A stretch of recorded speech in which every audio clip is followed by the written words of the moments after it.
1900 में सल्तनत उस्मानिया के सुल्तान अब्दुल हमीद सानी ने एक अजीम और पुरअज़्म मंसूबे का आगाज किया जिसे हिजाज रेलवे कहा जाता है।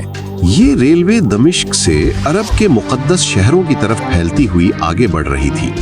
उसने तवील और खतरनाक हज के सफर को, जो महीनों पर मुश्तमिल होता था, सिर्फ चंद दिनों तक महदूद कर दिया।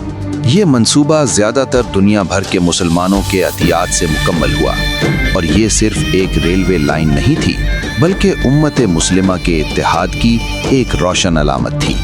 1908 तक रेलगाड़ियां उन सहराओं से गुजरते हुए हुज्जाज को ले जा रही थीं, जहां कभी सख्तियों और मुशक्कत का राज था। लेकिन पहली जंगे अजीम के दौरान ये रेलवे लाइन दुश्मनों का निशाना बन गई। जंग के बाद इस रेलवे का बड़ा हिस्सा तबाही और वीरानी का शिकार हो गया। ताहम इसकी मीरास आज भी बाकी है, एक जुर्रतमंदाना तसव्वुर राब्ता, ईमान और इत्तेहाद का।